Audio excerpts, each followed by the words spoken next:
I think the best way to start this evening is with a practice. And there's nothing like a mindful eating practice to ground us in our bodies. So if you'd like to find a comfortable position, wherever you're sitting or lying down, and if you'd like to closing your eyes.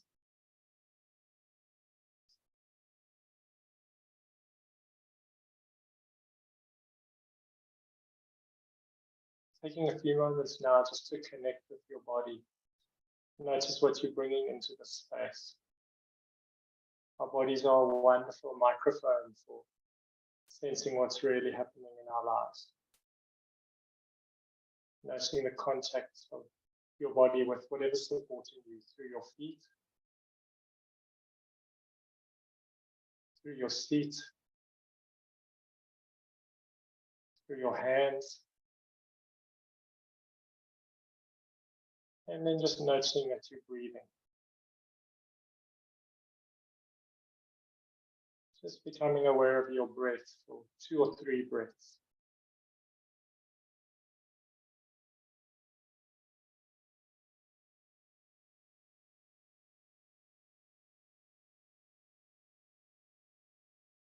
And then I invite you now to notice how hungry you are.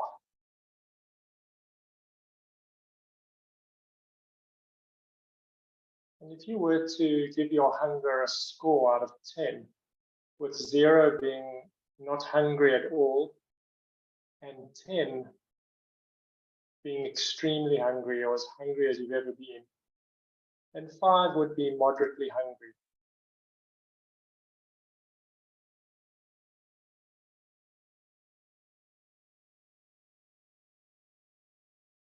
Knowing that there's no right answer, just sensing what might be your hunger score now, this moment.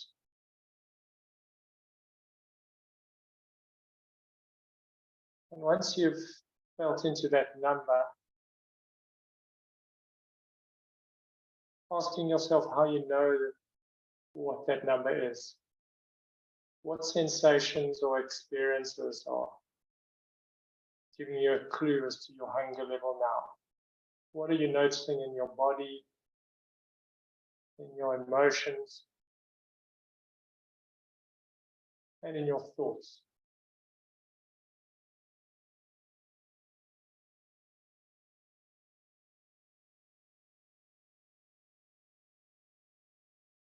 And then coming back to your breath as you sit here. Sensing yourself orientating back to being in the space you're in physically.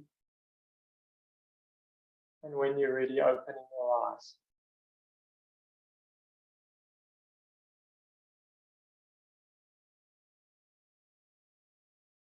So I'm curious to know what sort of hunger scores we have here tonight. Who's had dinner? Who's hoping to have a late supper? Maybe with a show of hands, you can give me a score from 0 to 10. Okay, I've got a 0, I've got a 1, a 0, 3, 3, 3, 1, 4. Gosh, it looks like everyone's had dinner already. Yeah, I see some more zeros coming in. Wow, either you've all had dinner or you've got a very, very well developed deep mindfulness practice that transcends these boundary human experiences of hunger. Okay, well, thanks for that. So I'm curious to know how that practice was for each of you. So feel free just to put up your hand or just put up a hand reaction or just raise your hand and then I'll just call on you. I'm curious to know what each of you might have noticed there.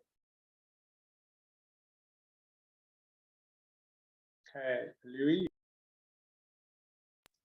Go ahead, Louise. Made me realize I've probably overeaten this evening. Okay, and Louise, how did you what did you connect with that helped you to notice that?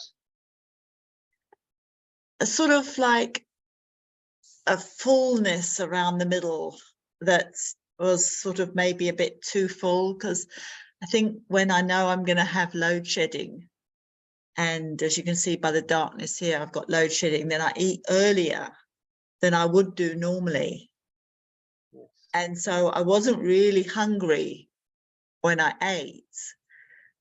So, and I had a late lunch because I was working too much. So, but then I thought, well, I'm not going to get through till 9 o'clock and I don't want to eat at 9 o'clock. So I ate the meal I'd prepared to eat, despite the fact that I really wasn't hungry.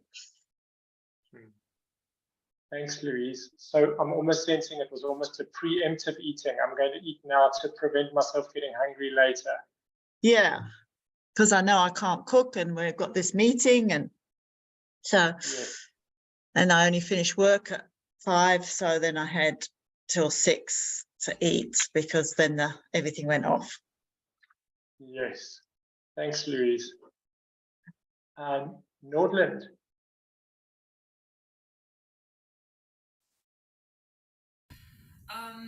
Yeah, what I've noticed was not so much. I mean, I noticed it was a zeros, and when you asked why did you give your scoring, and I thought, I mean, like, how did you get to that conclusion? I thought I scanned in that area, you know, the idea of hunger wasn't there. I just felt content, you know, in the region of my stomach, but.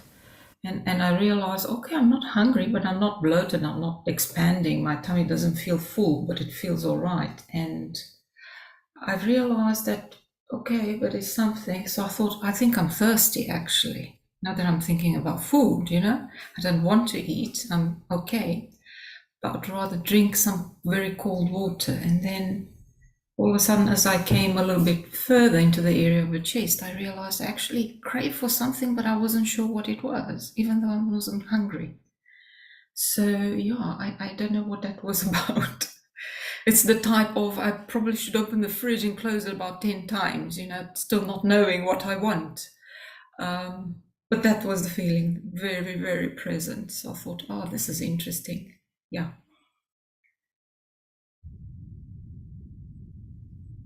Nordland, I'm almost hearing there was a sense of wanting something to Yes. eat, but not necessarily a hunger. Not really needing to eat, but it would be nice to eat.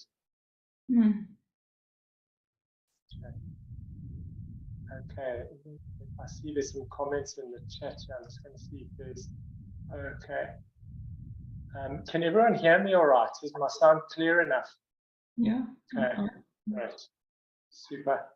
Okay, good. Any other thoughts or more observations, what people noticed as they did that practice around their hunger this evening?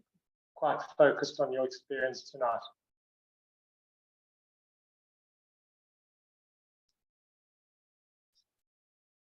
Susan.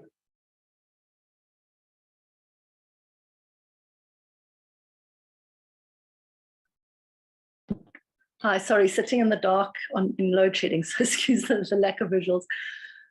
So I was giggling a little bit because in becoming aware of food, I had become aware that I was very mindlessly throwing down the last mouthfuls of dinner in order to get to this chat on mindful eating. And I just saw the irony in it.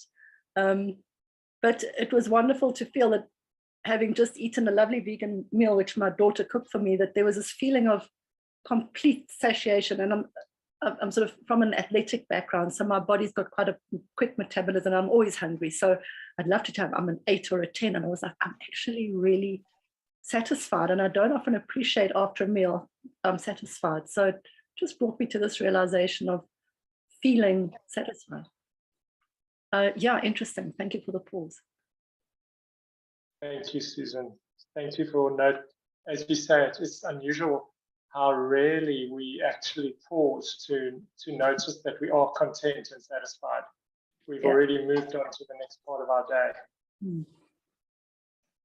Sue, did you want to say something? Thank you. I'm having chemotherapy and I've been very well. during this, and I've been able to eat whatever I want to. But I'm on my 5th session this week, and I'm beginning to lose interest in food.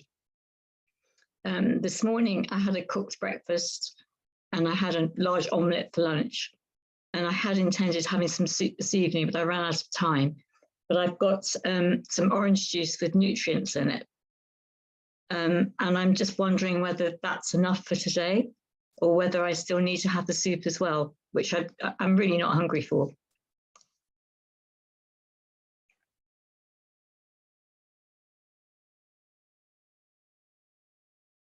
You are mute, Cleve. Thank you, Sue. So what I'm hearing there is that you almost feel you ought to be eating. It would be a good idea to eat because your body may need the fuel, the nutrition, rather than I really feel like eating. Yes. Did you notice that before you were getting chemo that you'd sometimes be eating because you felt it's a good idea, even though you weren't hungry or there was no evidence of you losing weight or needing to eat more? Do you know, I never thought very much about it. I've always been a very, very healthy person. And I just ate when I was hungry and had quite a good appetite and avoided carbohydrates because of not putting on too much weight. And it's only during chemo, my body has just been magnificent. You know, I can't thank it enough for fighting, you know, for being as strong as it's been. And so I just know I need to do my part. Yes, and I've been introduced to nutrients and vitamins, and I believe I need to eat lots of protein. So I'm working in the dark a bit because I didn't, you know, it's not something I've taken a lot of interest in earlier in my life. Thank you, Sue. Emmanuel. My first inclination was to answer with the first thought that came out. We just had lunch, and I thought, so it must be a 0, but that was a thought. And then when I moved to the body, I became aware, okay, I feel also a bit more full, but then I thought, no, you know what, I do want some ice cream, so I can't give myself a 0 now. I must have place for ice cream, so let's make it a 1. That's where the 1 came from. And Emmanuel, when you connected with, I could fit some more food in, was that very specific to ice cream or was that more broad? If we offered you some green beans, would that have the same appeal? That was specifically ice cream, and the specific ice cream that's still in my fridge now, calling me. No, sorry. If you would put the green beans there, I would say I'm a 0. Thank you, Emmanuel. Super. Thank you for that feedback. There are a lot of wonderful mindful eating themes that have been highlighted there.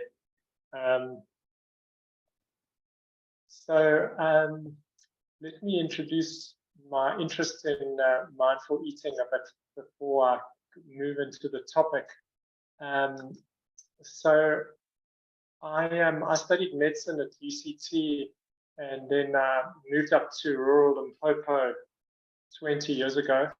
I did a bit more training, became a family physician, and did some postgraduate training in psychiatry and other natural and integrated modalities like herbal medicine and homeopathy, and then came to mindfulness and did the postgraduate program at Stellenbosch, and have been teaching mindfulness in various settings, including some walks through the Kruger National Park. So mindfulness, I got into mindfulness because I actually recommended it to one of my patients who was struggling with some joint pain issues. And I said, you really do need to try mindfulness. It helps so much with joint pain. But that was really just something I'd read or heard from someone And my patient returned to me 2 months later saying his pain was dramatically better, and this mindfulness stuff was amazing. And so I was quite surprised. I said, "Oh, really? Tell me more about mindfulness." And he gave me a book, that book by Mark Williams, Mindfulness, Finding Peace in a Frantic World. And I diligently worked my way through that book as if I was doing a course, and found that my life, which I thought was already pretty good, became even more joyful and had a lightness to it. So that really motivated me to progress and go on and do the training at Stellenbosch. But as I taught mindfulness and I practiced it in my own life, I noticed the sense of freedom that I got from my practice didn't seem to reach the dinner table. Somehow when I got to the dinner table, I ate like a man possessed. And I was always eating just more than I needed. And it was always enough to leave me feeling that little bit tired, that little bit irritable. And what was also interesting to start noticing as more mindfulness sort of entered different areas of my life is that I'd move into planning what I'd eat the moment I'd finished recovering from the last meal. People wouldn't have noticed that I had this curious relationship with food because I seemed to manage my weight very well with lots of exercise. I remember every time after Christmas, I'd weigh myself and decide it was time to train for another Comrades Marathon or a multi-day mountain bike stage race. And I thought to myself, well, I'm actually doing this very skillfully. I can eat what I like because I exercise. So if only everyone would exercise, they would be fine, just like me. What I discovered, though, is that what I was losing out on is that I was actually using food to check out of my life. And so even though I was managing my weight, I was giving away a lot of attention and a lot of quality of life to the amount of food I was eating. And in fact, this was brought into sharp focus for me when I went with a friend whose life had been crippled by addiction to a 12-step meeting of Narcotics Anonymous. And as I sat in the meeting listening to other addicts sharing, many of whom had been clean for decades, others only for a few days or weeks, I noticed that they were all telling my story. And all I needed to do was substitute the word food for their drug of choice. I'd simply used food to turn away from discomfort. But in other ways, my life was not very different from how they managed discomfort. And so this challenged me to go on a journey of seeing where I could start to transform how I related to food and use it as a tool to deepen my mindfulness practice. And that's been an amazing experience all in all. So the first course I did was one that was based out of the United States. It was a 12-week program, and it was run by a dietitian who collaborated with a woman called Jean Christella, who's considered to be one of the founders of mindful eating. She did the research on a program called MB Eat, or mindfulness-based eating awareness training, and published a number of articles which demonstrated how taking people who struggle with food, largely her initial focus of research was binge eating disorder, and showed how it had a significant impact.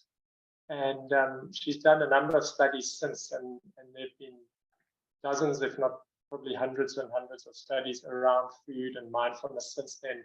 But it was a privilege to be on a course where she was one of the teachers. I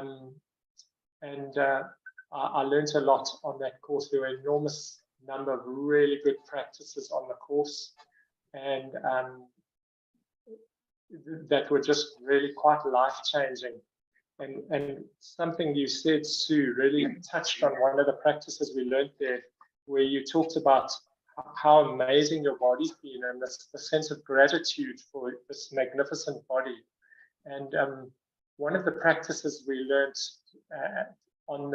that's part of the mindfulness-based eating program, eating awareness training, is a practice that is a bit like a body scan, but it focuses on bringing gratitude to different parts of our bodies.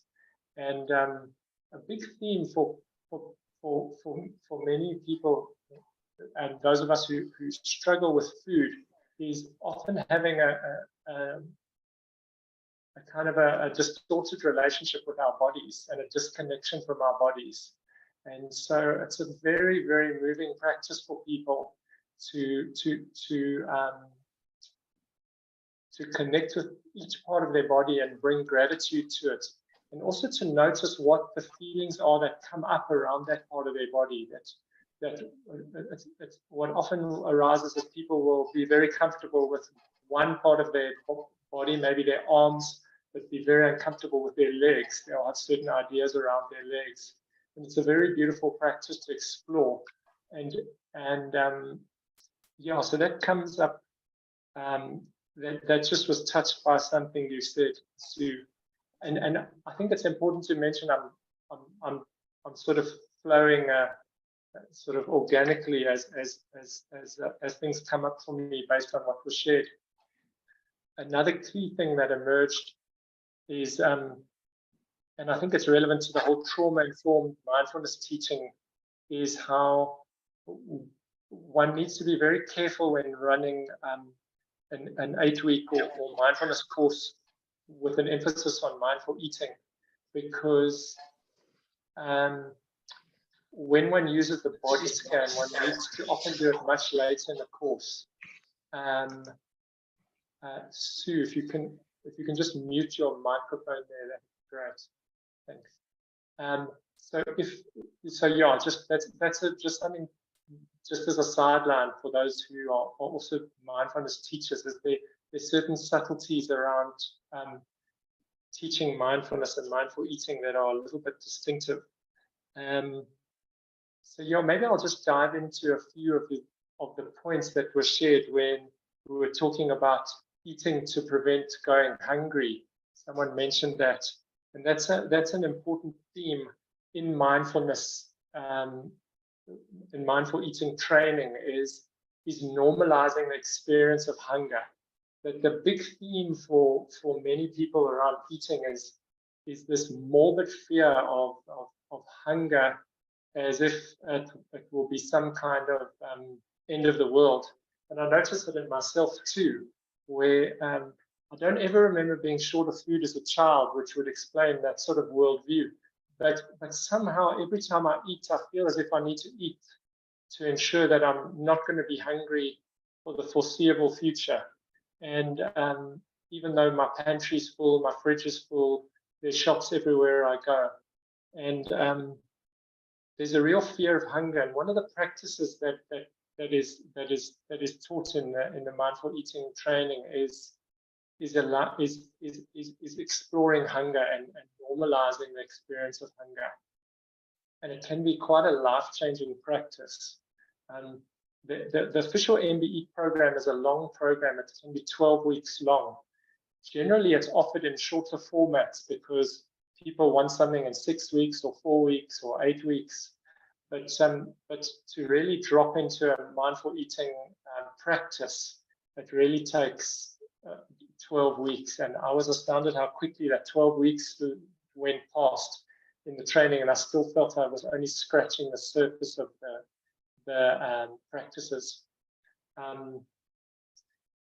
Yeah, so the other thing that was interesting was what you talked about, Nordland, was the distinguishing between physical hunger or genuine, or different ways to phrase it, between physical hunger and what we might call craving.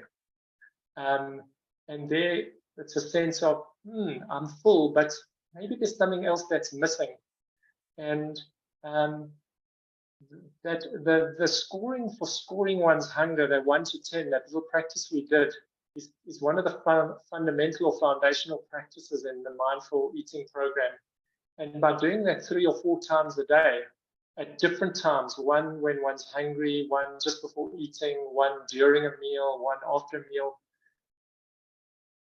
It invites people to develop almost a hunger vocabulary where they are able to identify when they are hungry and when there's something else going on.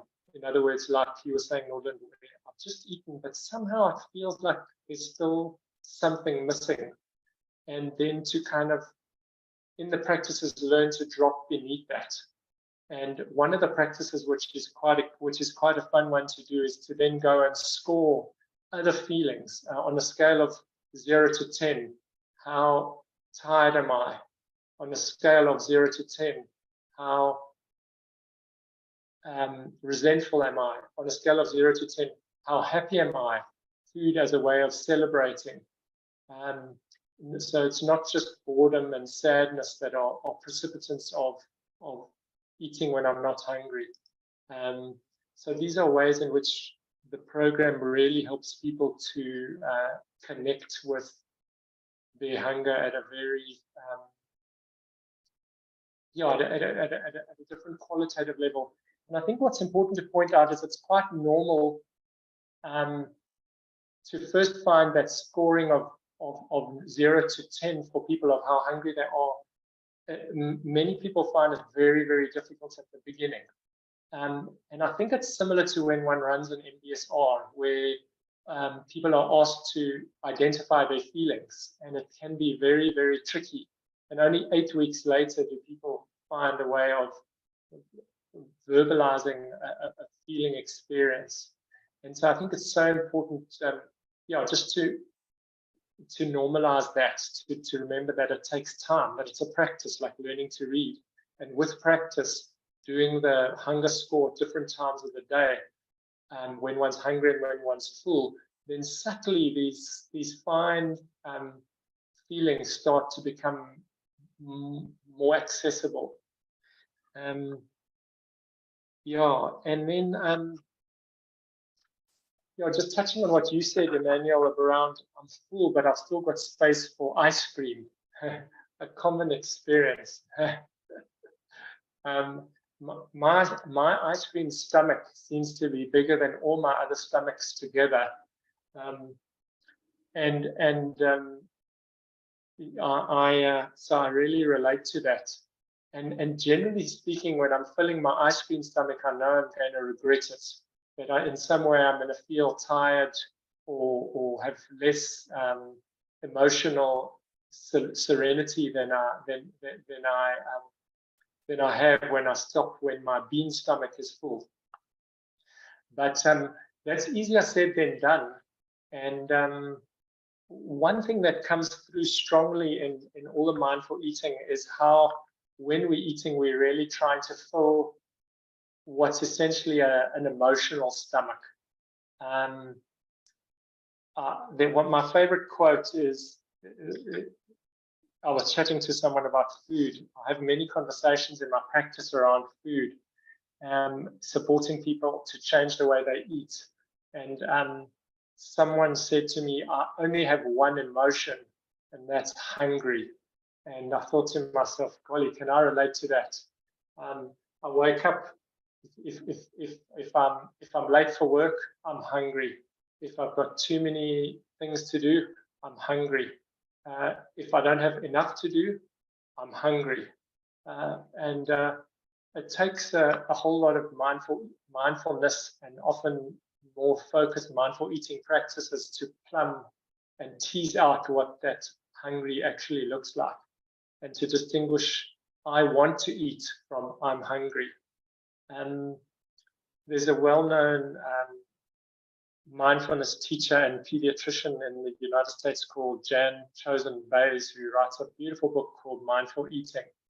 And she distinguishes 9 types of hunger. And for example, she'll talk about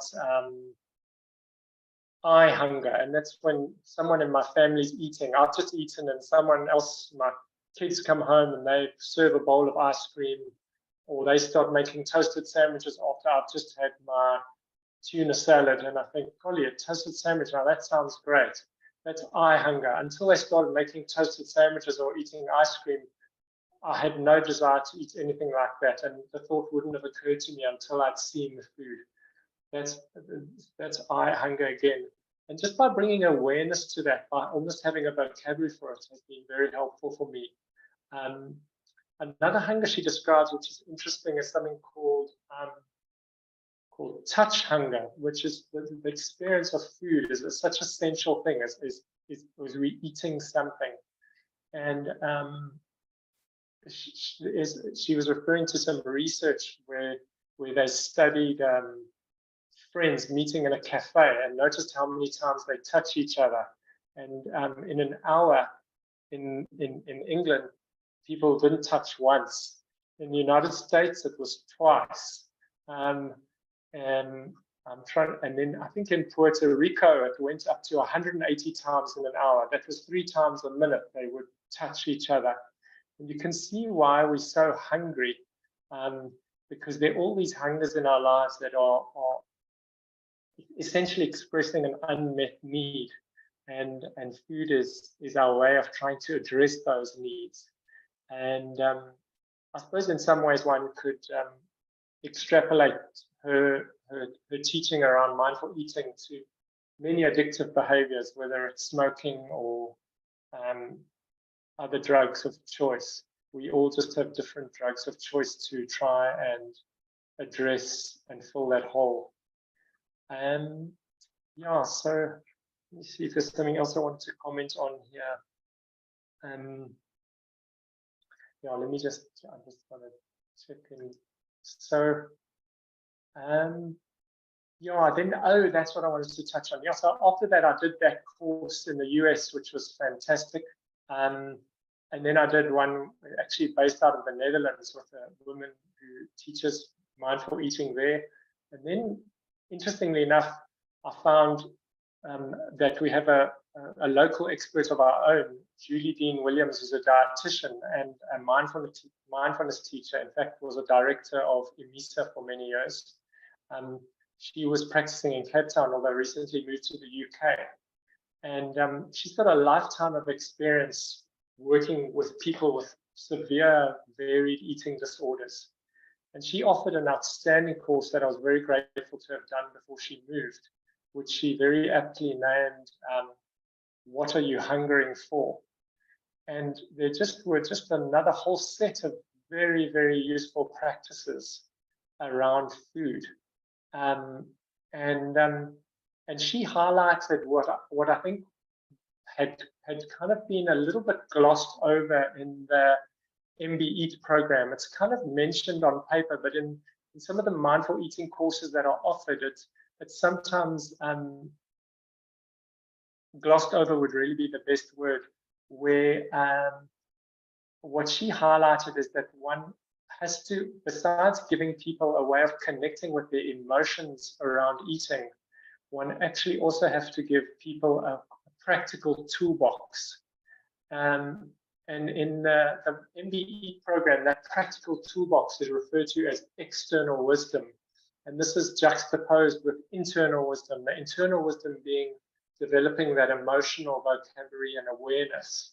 And the external wisdom is giving people a set of practical guidelines, some framework around their eating. And there's a lovely quote by Christine Northrup, who wrote Women's Bodies, Women's Wisdom. And I'm going to read that because I think it's important to drop that in here and then speak from that place too.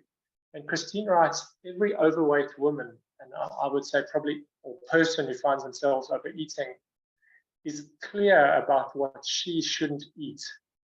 She doesn't need more nutrition information. She needs to feel the pain that excess food is chronically pushing down.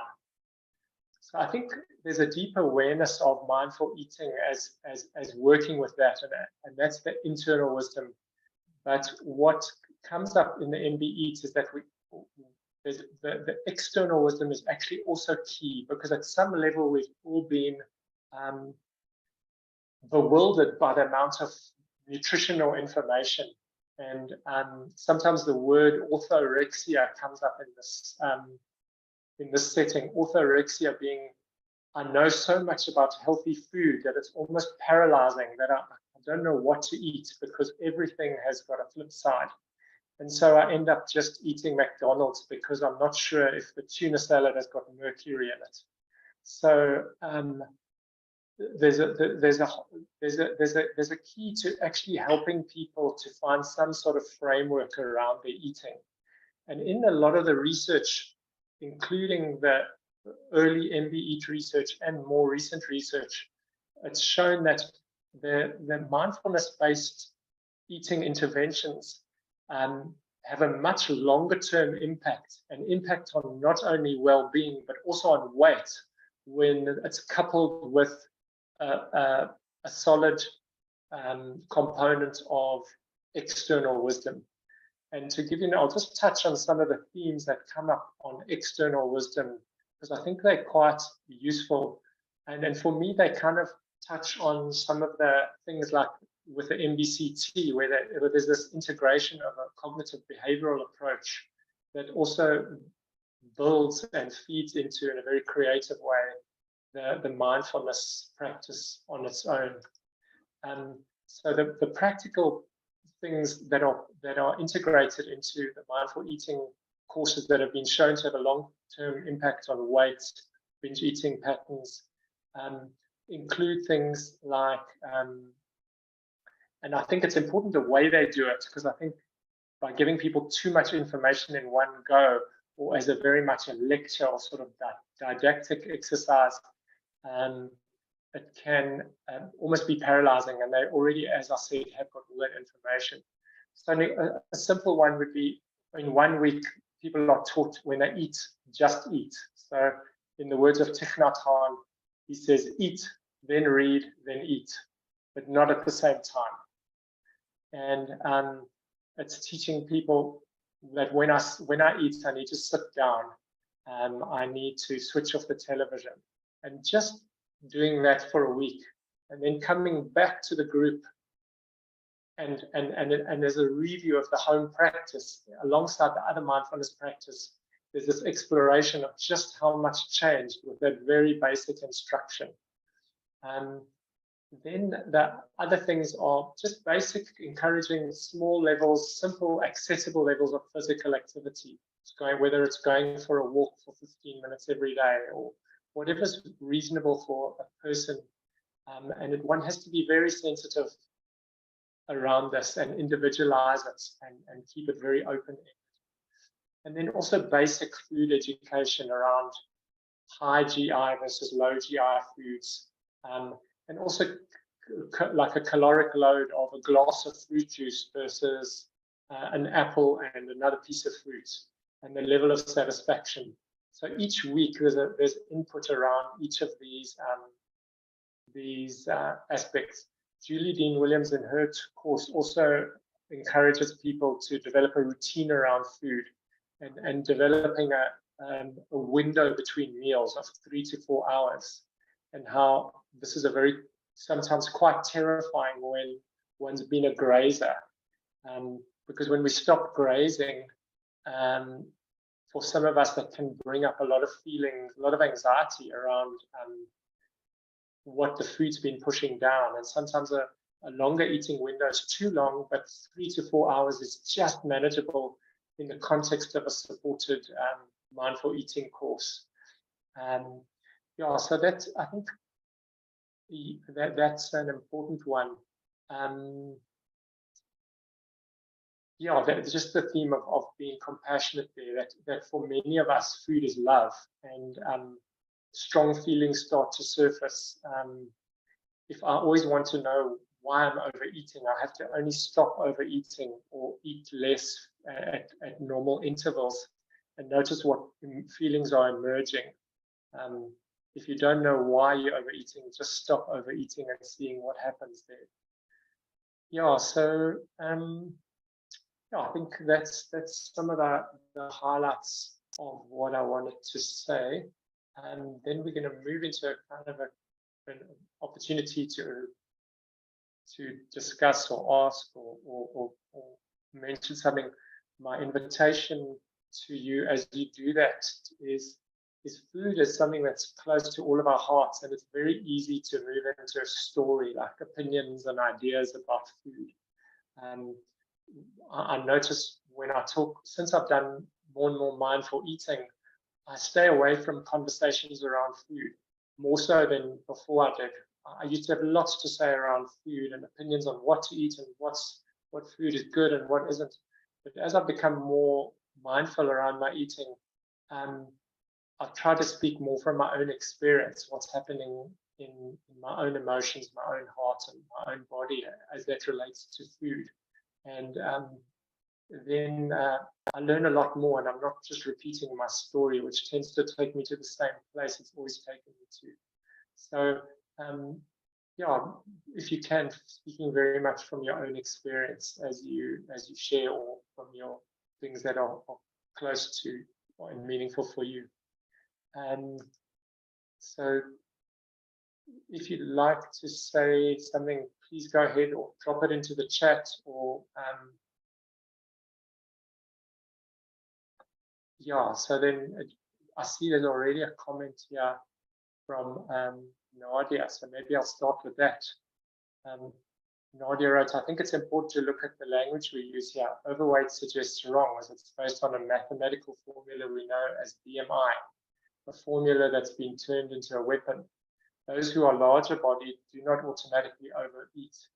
Food is not always the problem. If we're talking about eating for other reasons other than physical hunger, please acknowledge that food gives us a strong sense of connection, allowing us to participate in cultural practices that should not be demonized. Thanks, Nadia. I think that's important. Lisa. Can you hear me now? Yes. Thank you so much for describing, I have to just call it eye hunger, because I realize that is exactly what happens to me.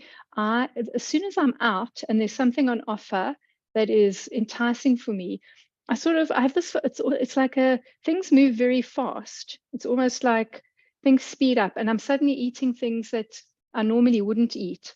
I feel like there's two things going on there. One is this eye hunger that I'm being enticed, but then there's also, I don't know, I just find it in my mouth very quickly. So yeah, I think what I'm taking away is that idea of eye hunger, but also like a practice of really slowing down. You know, when my eye hunger is activated, then how did that food get into my mouth? So I don't know if that's just a comment, question. Lisa, thank you. That's, I think, a very widespread experience. And I loved your words, speeding up and finding it in my mouth and slowing it down. I think those are just such key aspects of mindful eating. It's just about slowing down the whole process. And funny enough, for me, that's one of the hardest things to do. It's very easy to talk about, but it's something that takes a lot of practice. And making wise choices around food is often a reflection of how the rest of my practice is, how grounded I am in my practice and in what's actually happening in my life, what the rest of my mindfulness practice looks like. And to touch on what Nadia was talking about, what my connection to people is like, because connection is so key. And I think that's an important part where so many places that help us manage our relationship with food, different settings in which that happens. It's often a group experience, including the MBE program. And Janine. Thanks, Cleve, and thanks so much for joining us and your very wise talk. The thing that I find difficult, especially in relation to patients, and other addictions, is with other addictions, you can say, well, just don't drink alcohol or don't take drugs. But there's something around food that you still have to eat food. And it's about how to have this wise relationship with food that I think that I think makes it so difficult. Maybe you could speak to that. Thanks, Janine. Yeah, I really resonate with that.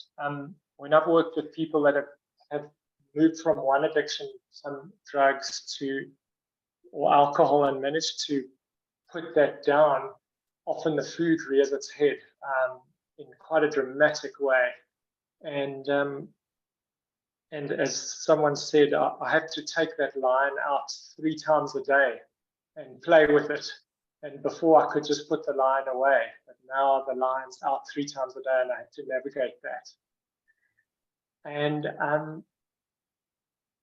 what I think comes up beautifully in what I valued around what validated my experience of working with people who struggle with food, and what Julie Dean Williams found as a dietitian working in Cape Town, is that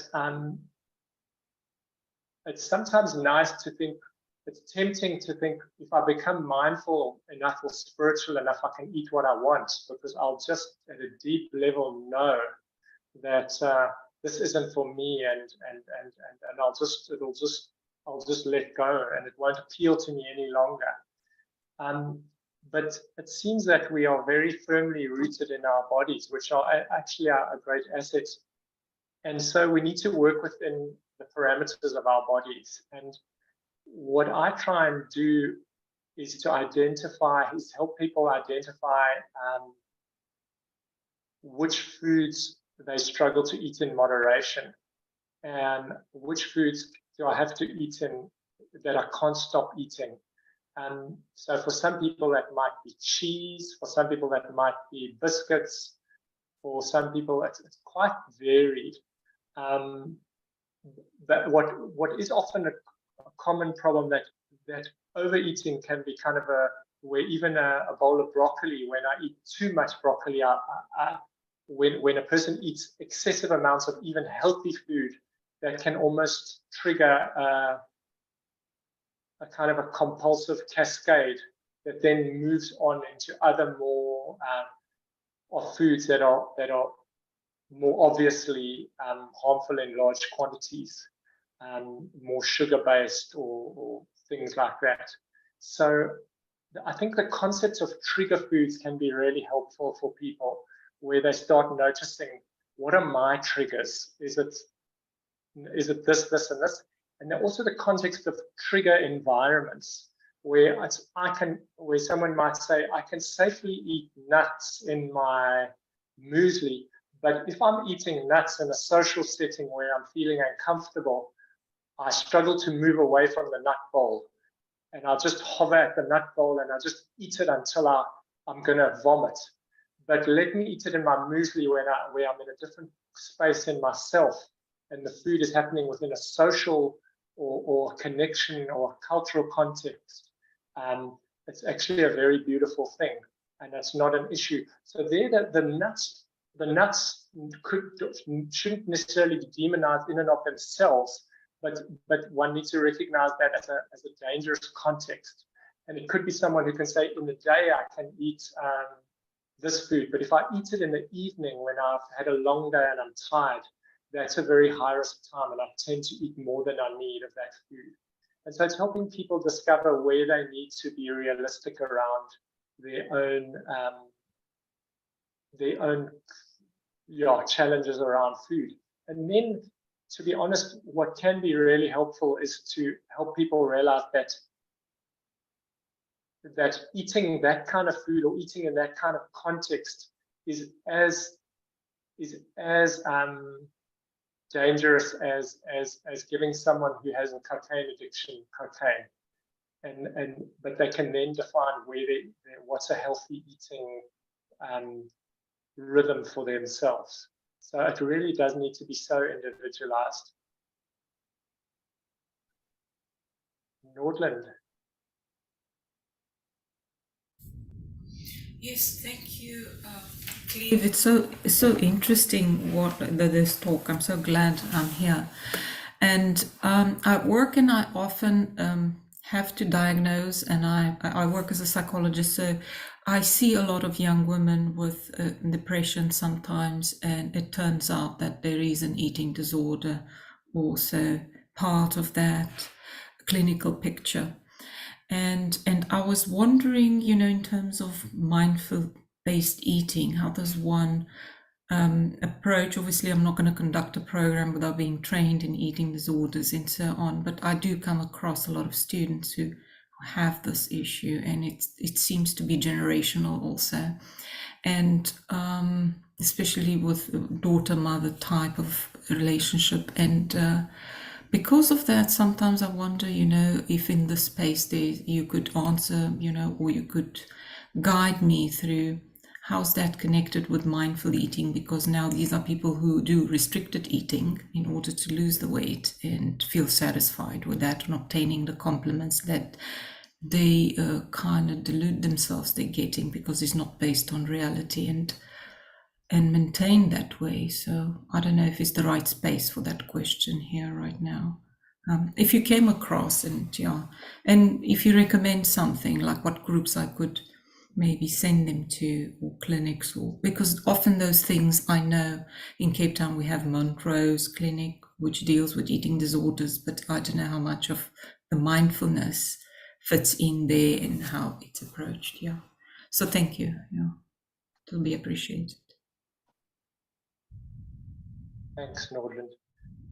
So my experience was I just wanted to clarify your question. Was it more around how we would use mindfulness in a context of working with a more severe eating disorder such as anorexia? Yes. Just basic, just something basic. Obviously, we can't go into depth if you came across that. Thank you. That's a good question.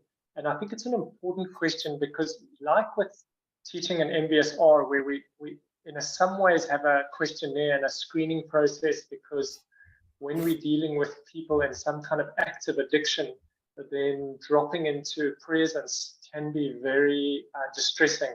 So essentially, it's linked to a whole trauma-sensitive approach in mindfulness, and one needs to be extremely trauma-sensitive also in a mindful eating space, because when one's dealing with eating disorders, it's often, as you've suggested, linked to some other kind of mental health or emotional challenge. And so one needs to really screen before teaching mindful eating to someone who has a severe eating disorder, and sometimes perhaps doing it one-on-one rather than in a group, and also being very sensitive to doing it like the gender spread in the group, because if there's been some sort of abuse in the background. So those are key things. Mindfulness, in terms of something like, well, you used the example of anorexia, but one context that I found can be life-changing for people, and I've met a number of people who've been helped through a 12-step programs around food, and that seems to work well, whether it's the problem is excess weight, or the problem is binge eating disorder, or exercise bulimia, or anorexia, or classic bulimia, and it's usually a bit of a mixture. What's been interesting for me to observe in that setting is it kind of touches a quote that there's a Franciscan monk called Richard Raw, who's got this quote about, I don't think myself into a new way of living, I live myself into a new way of thinking. And it's been very interesting for me to observe how some people can eat themselves into a new way of thinking. You can't think yourself into a new way of eating, but you can eat yourself into a new way of thinking. So with the support that people get in a 12-step program, and there's an amazing 12-step network online of all different, whether it's for alcohol or food or relationship issues, anything. But what I've observed is that by getting a plan around their eating, and what's nice about the 12-step programs of food is that the main ones are completely non-prescriptive, and they allow people to develop their own structure of what works for them, but it's happening within a very supported framework that strongly encourages meditation. So it really keys in well with the mindfulness approach. And in settings like that would be probably somewhere where I would encourage someone like who's got a more severe eating disorder to find support. But that said, one also needs to consider the specific person and what sort of therapeutic processes like you'd as a psychologist be supporting with. And they all like Julie Dean William as a dietitian with a mindfulness background has developed quite a skill set. She's no longer practicing in a South African context, but to find people with that skill set, I suppose, would be ideal. But I'm not sure how accessible or numerous they are. Yeah. Yes, thank you.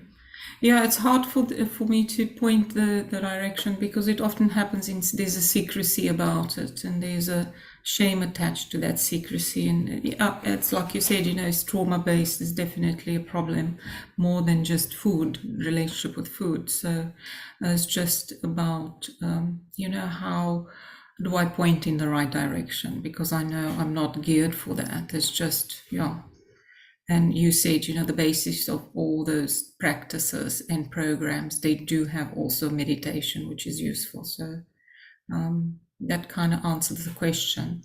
It's just at some point, sometimes I need to, it needs to go elsewhere with it. I know, doctors and clinics, and it ends up pretty bad. So thank you. Thank you.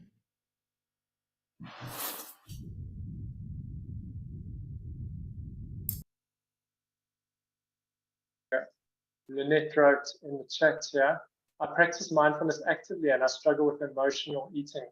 I realize the need for some structure whilst not having a structure that makes me obsess about food. This is a real struggle. The biggest shift mindfulness has brought is being able to observe myself without judgment more often and in learning to be kind to myself when I fail. This is a journey, not a quick fix.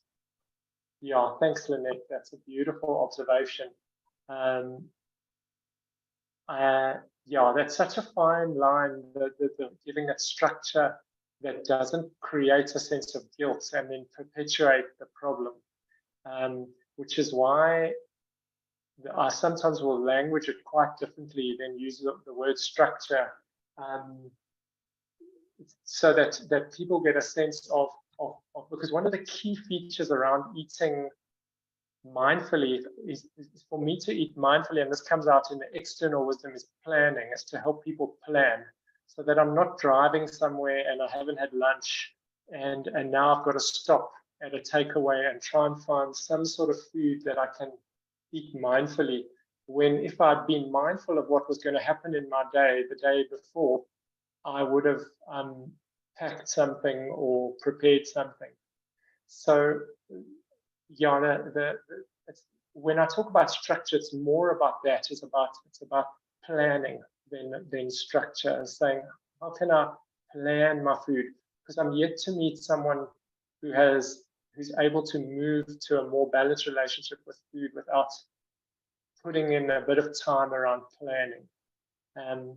And so structure might not be the best word that I would use there, because it has connotations of a diet, and the diets don't seem to work. Then what comes up for me from your message is the self-compassion, and the self-compassion practice can be so powerful in changing what I choose to eat. If I can recognize the pain I'm in before I put that food in my mouth. As someone said, before I find that food in my mouth, I actually don't want the food. I've actually moved beyond that already. And it's just pausing long enough to in the very act of pausing, giving myself the care that I'm actually longing for. Thank you. Janine.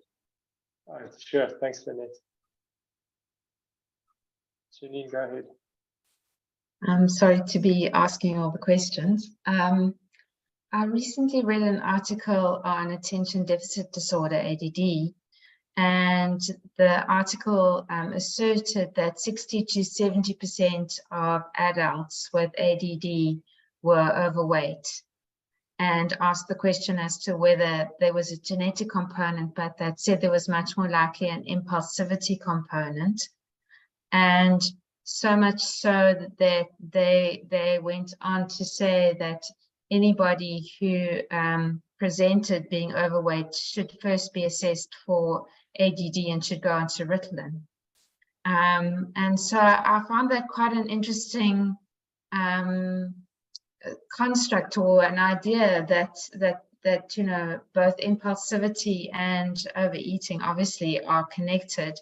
But I'm wondering if you'd like to just comment on that in terms of mindfulness. I really did like the idea of having planning and structure, but perhaps you have some other ideas around that. Thanks. Thanks, Janine. Yeah, I think it's amazing how, for me, I'm just always amazed at how mindfulness can impact so many spheres, and the absence of mindfulness can impact so many spheres. It's such a topical question with the staggering numbers of people who are struggling with ADD and ADHD type of picture at the moment from every age group. Yeah, I don't think I've got much to add except to say yes, yes, and yes. Mindfulness can help to manage the ADD, and if one's able to support one's clients or patients to find other skillful ways of managing their ADD, perhaps besides or in addition to a pharmacological approach, then there'll be amazing benefits, just like with learning to manage the benefits of learning to manage one's relationship with food go beyond getting a correct weight. I never struggled with my weight, but I found my relationship with food caused me enormous distress, and I felt powerless over food. I just couldn't understand why I couldn't stop eating when I was full, and I couldn't stop eating when I knew the food wasn't going to add to my day or was going to keep me awake at night with discomfort because I'd eaten more than I needed. But so by giving people tools where they've got more choice, like mindfulness is just, as John Cubbett said, is right livelihood. It's relieving suffering. That's way beyond the weight. Thanks. Sue, I see your hand. Yes. Hi. Thanks, Cleve. Hello, everyone. I know this is potentially a tricky addition to the conversation, but I've been very curious about my own process with intermittent fasting and how ironically stretching the not eating parts of my life, my days, has almost brought a kind of reassurance that I'm okay. I'm actually okay not eat. I'm actually okay being a little bit hungry. I'm all right. I'm not, there's no reason to panic, you know. And yeah, so I mean, that's just on a very personal level, but I've been doing a lot of research into how to try and I'm working with some people who do have insulin resistance and, you know, are pre-diabetic or diabetic, and actually trying to work with helping them not be hungry so that they develop insulin sensitivity. And it's been really, really useful and amazing to see the shift, because I think there is so much panic around dieting and with the withholding of food, but that if it's a conscious choice to stretch the periods of fasting, and then actually enjoying food with a much greater awareness and actually pleasure, a lot of pleasure. It's been a very interesting thing to try and integrate. So just putting that out there. And there's also a lovely resource. I've discovered this woman, Mindy Peltz, who, I'll write her name in the thing. She's very useful in terms of helping people adapt, so that you actually aren't hungry. You don't feel hungry while you're fasting, and then you actually just are able to do it with greater and greater ease. But yeah, turning food into a real delight. Thank you, Sue. Thanks. Those are wonderful experiences and observations. And I think that illustrates how one needs to be very agile in helping people design their own way of eating or rhythm of eating. And the intermittent fasting for you, becoming okay with hunger and finding, hey, I might have been hungry, but I didn't die, I didn't dissolve, I didn't spontaneously combust, I didn't emotionally collapse. It's just an incredibly powerful experience to be okay with hunger. And then it's building on what I like about the intermittent fasting. It's also building on one component of external wisdom, which is so life-changing for diabetics, is the intermittent fasting is so often intertwined with a low-carb, high healthy fat diet. And so that can be really helpful for people who've really struggled and are oblivious to the fact that they're eating carbs 6 times a day and they're all refined carbs, and then wondering why they're on this emotional roller coaster. And no amount of mindful practice is going to take the edges off that roller coaster. So I think that's really a helpful observation. I think what I'd like to add too is that many people who struggle with food will also have a pattern of trying different ways of eating. So they'll do the intermittent fasting thing, and then they'll eat raw for a while, and then they'll try eating organic, and then they'll eat free range, and then they'll eat, I mean, it's unbelievable the variety of things, that the lengths we go to actually to relieve our suffering, rather than sit down and be with what's here for me. And I think it's really good to notice that pattern, because I'll have people who are so ready to do the work, and they come and they want to do their work, and they sit down and they say, but before I start eating healthy, I just want to do a detox. But they've done 50 detoxes, and then they just think this is going to be the detox that changes everything. And to say, okay, maybe we can just decide to eat 3 meals a day, a normal plate of food, nothing in between, no seconds, and let's see how that goes. Just a basic framework, and find that can be so life-changing, and that some people may work brilliantly with the detox or with the this or the that, but if it hasn't worked, then maybe it's time to see what comes up and what needs to be dealt with when I'm just eating moderate amounts of food in moderate quantities of foods that are widely recognized to be healthy.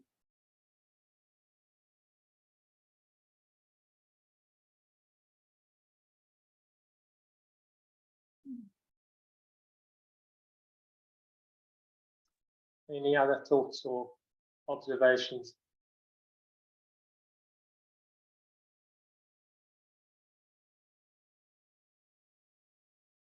And please feel free to share your experience like Sue did. I think that really illustrates some key points. Thank you.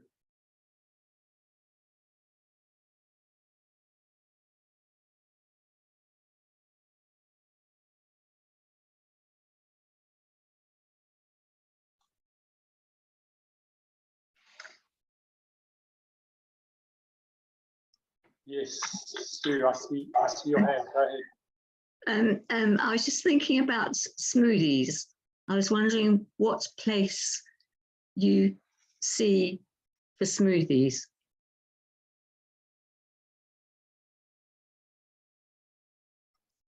Sue, tell me more about your question or your experience. In what way has that been part of your journey with food? Because during this journey, a couple of people have encouraged me to make smoothies, and if you're not feeling like having a meal, but you have a smoothie instead, that's it's a wonderful way around not really fancy having a meal, but having a smoothie which is full of goodness. But I wonder how solid you feel that is. Thank you, Sue. So I think you were saying how you're on chemo at the moment. So the conversation for you is focusing on maximizing nutrition in a way that's supporting your body to recover. And so any which way you're getting your healthy food in is great. Whereas for someone else who is maybe has a more complex relationship with food, there might be, then it's just contextualizing it, where it might be, oh, I'm juicing 6 times a day, but then after I've drank my 6 glasses of juice, then I've earned so many credits that I go and eat my 4 slabs of chocolate. So it's just contextualizing with each individual. So for you, that sounds really appropriate at this time. Is how do I get in my calories in the most comfortable way for how I feel at the moment? But yeah, I hope that covers that. Thank you. Thank you.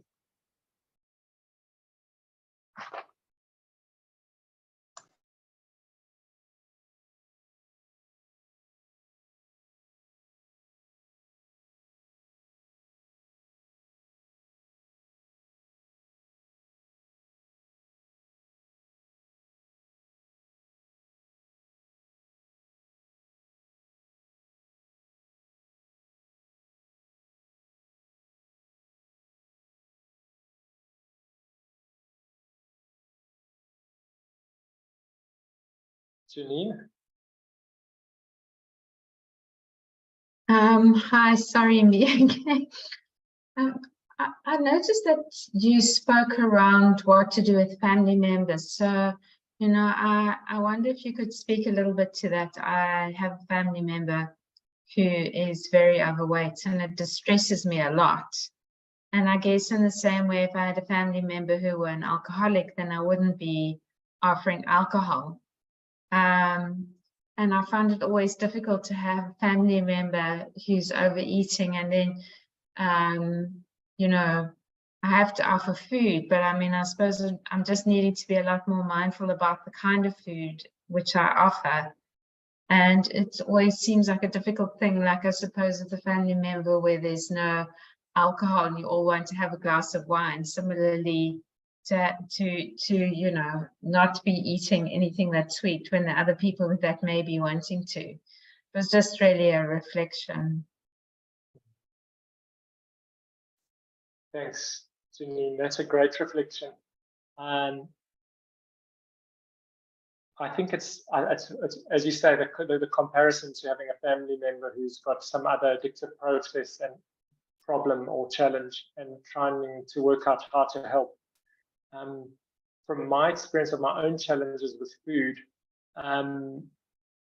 what I've noticed is how when I'm not eating food that I don't think is healthy, I try and feed it to other people.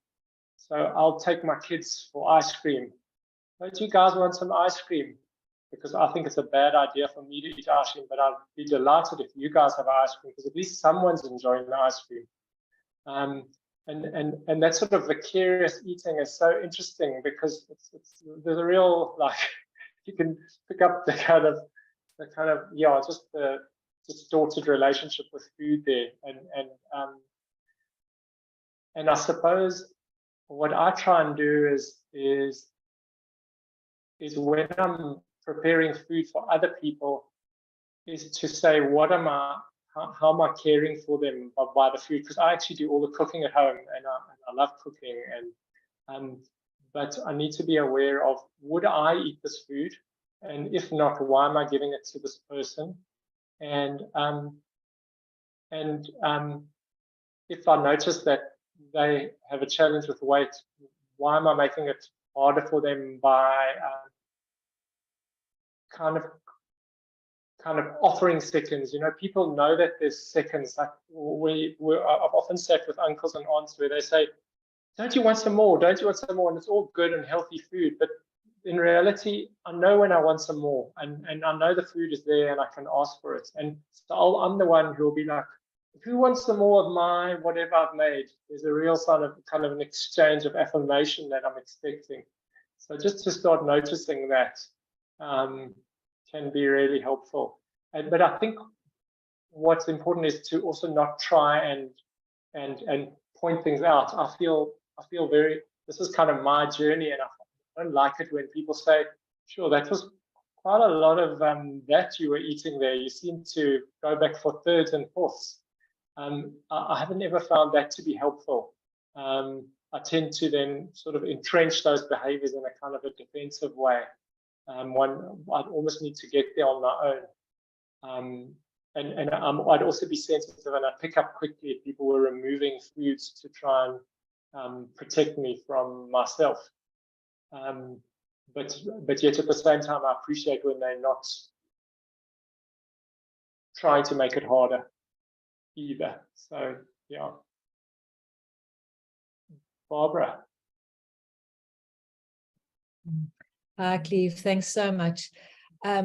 Thank you for the practice in the beginning, and also for this really in-depth discussion. I'm just wondering, because that practice in the beginning really gave a lot of food for thought, so to speak, and I can see how it can uncover a lot of different layers of, like, why do you feel why have you rated yourself on that score? And then also what's underneath that. But I'm just wondering, as we coming up towards the end of our time together, would you be willing to share another practice with us that could give us an experience, a sort of a felt experience of what we've been discussing? I don't know if that's putting you on the spot a bit. If it is, that's just say no. But yeah, so I just thought that would really, like, sort of ground what you've been saying for me, is to do another practice, if you'd be willing to.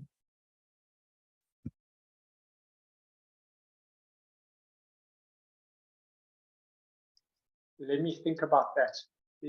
Are there any other questions before we sort of move towards closing? Oh, there's Bianca. Let's do that. Hi, thanks. Hi, thanks very much. This is more an observation as opposed to a question, but you know, the question around, are you hungry? I mean, that's quite a big question, because I think a lot of the time we don't actually know if we're hungry or not, because we don't allow ourselves to feel hungry. So when we did the practice, I came to a 0 because I have eaten. But then I started noticing how my mouth was watering as you were asking that question. And so it got me thinking around, what are the body sensations that allow us to know that we're hungry? And so for me, a watering mouth is definitely not one of them. So, yeah, so anyway, I'm just noticing that it's not a simple question, are you hungry? There's so much, I could spend ages feeling that in the body. Yeah, anyway, it's just, yeah.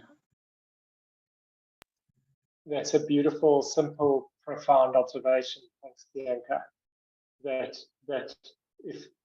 perhaps all our work in how we eat is teasing out, am I actually hungry? Am I hungry? And if I'm not hungry for food, what am I hungry for? And as you say, we don't often connect with hunger because it's so rare for us to allow ourselves to get to a point of actually feeling hungry, that it's not a common experience. And that's why in a mindful eating program, a key part of it will be doing that exercise at different times of the day, and seeing how different it feels, so one can actually start connecting with sensations of hunger and noticing that salivation isn't always a useful sign.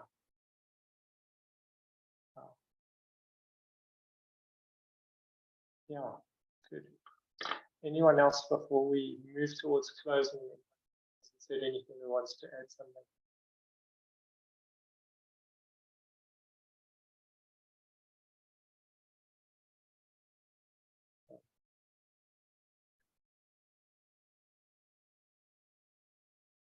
Okay, so maybe what will be good here is, as Barbara suggested, is just wrapping up with another practice this evening. Well, what I have learned is that the most useful practice for me around recognizing when I'm hungry is just pausing and being with what's happening for myself. And by bringing awareness to what I'm feeling at an emotional level and at a sensation level, and what thoughts and impulses are around, and just welcoming whatever's here, it opens up all kinds of possibilities, and quite quickly I can move beyond I'm hungry to I'm feeling this or I'm feeling that, and I'm able to connect with a much more genuine way of caring for myself than by putting something in my mouth. So maybe I'm going to there's so many great mindful eating practices. And in the MB Eats, we use different foods with different textures just to start building awareness and building sensitivities. And it even includes drinking water, and yeah. So there's a wonderful set of practices, but they're quite specific for having a certain food there, and they're sometimes quite evocative in terms of needing a space to kind of inquire and contain what emerges. So maybe what I'm just going to do is close with a grounding practice so that we can all just drop into where we're at this evening, or this in whatever part of your day you're in. So if you'd like to find a comfortable position now, wherever you are.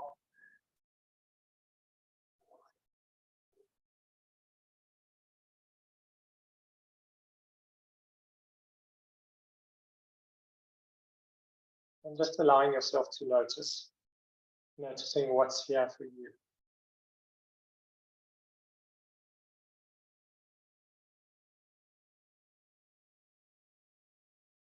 Noticing the space your body's occupying as you sit here.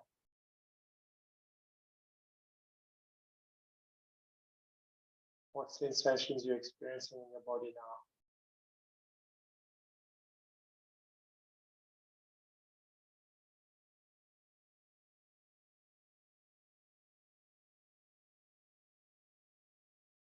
What emotions, if any, you're aware of.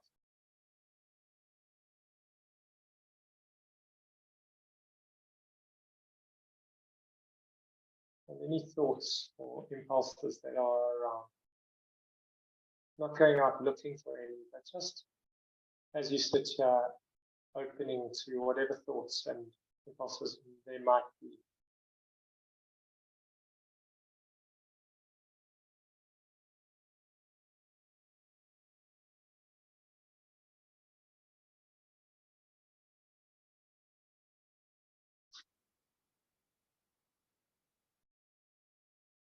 And then perhaps dropping into the space the question is, at this point in my day, at this moment in my life, how can I best take care of myself?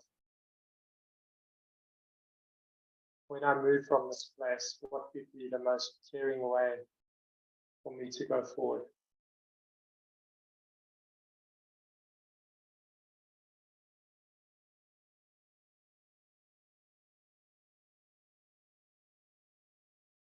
And noticing how that may have differed from what you had in mind, what you would automatically have done as you left the space.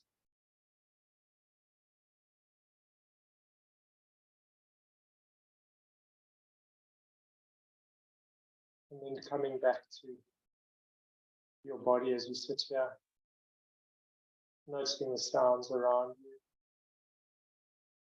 the temperature of the air in your skin. And when you feel ready, just opening your eyes.